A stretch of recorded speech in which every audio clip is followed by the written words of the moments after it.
Welcome to Spirituality in Sports. Our guest today is Hall of Famer Bob Lilly. Bob, thank you for joining us today. Thank you, Charles. It's good to be here. I appreciate it.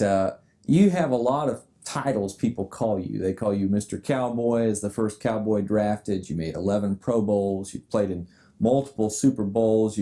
You're a grandfather of 12, if I have the number correct. 12. Great-grandfather of 2. Husband.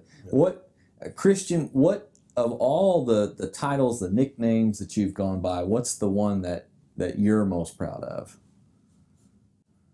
Well, I think the one that I've enjoyed over the last 28 years is, "Hi, Granddad. I love you, Granddad." Yeah.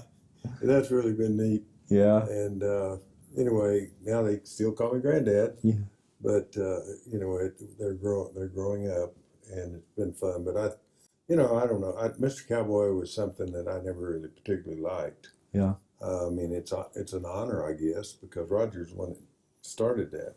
Okay. Roger, he told the person, he said, well, he was the first draft pick ever. He's the first one that ever went to the Pro Bowl. In other words, as a drafted Cowboy, and first one in the Hall of Fame as a Cowboy.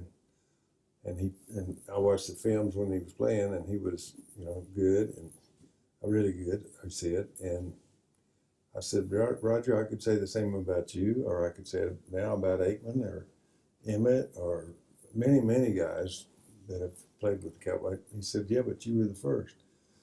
So I guess that's quite an honor, really, to be the Cowboys call me that. I mean, they called me that the other night.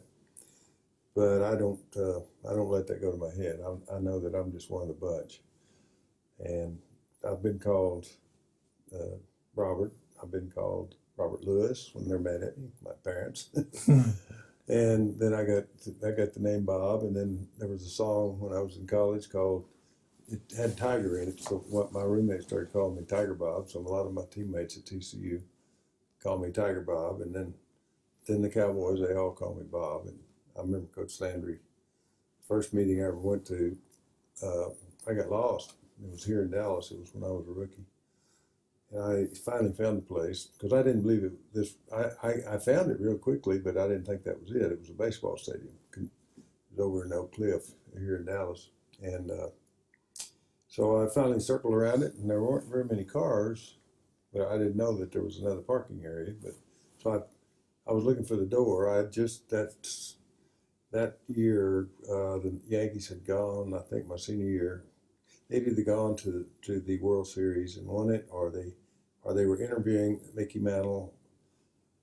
And I think that was the reason, but I'm not positive. But anyway, he was in his locker. His locker was about 4 foot wide, and it had all of his stuff not neatly hung up. And Mickey Mantle, his name was on the top of the locker, and so they were interviewing him, and I'm picturing myself now that I was drafted. Now that you're a pro football player. I was going to be a Dallas Cowboy, my locker. Well, when I finally went in, found the door, went in, didn't see anybody, saw the lockers. The lockers were just like high school lockers. They were metal, about this wide and about that tall.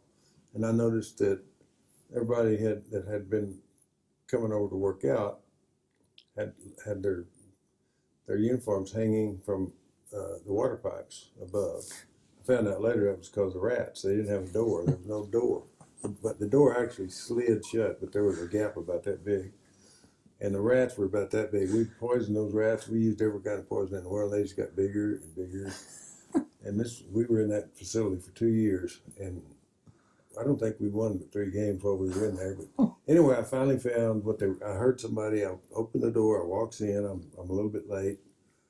Coach Landry, I'll never forget, he says, Bob, you've met most of your rookie, they brought in some rookies is what they did. And he said, I'm just going over my priorities in life. And he said, number 1 is God. And he had them on the board. He said, I was just going through this. But he said, by the way, he said, when we start training camp, you have to be in your seat when I call the roll. And otherwise you get fined $50, and every time that you're late, it doubles. And that was the way everything was. If you were late for dinner in training camp or breakfast or whatever, you were fined $50 and it doubled. if you were a pound overweight, it was $25, and every time it doubled. So we had one person on our team who really, we took pity on him, and we went to the coach because he did have a problem. He had a thyroid problem, and he really did. And so they didn't, but his fines were running up $500,000. He only made, I think, $8,000 or $9,000 a year, so he backed off of that. But they did keep us on a pretty strict diet. He said, "You'll last a lot longer if you're not as big as some of those guys out there." Maybe he was right, because most of us did. But I'll tell you, it was quite interesting.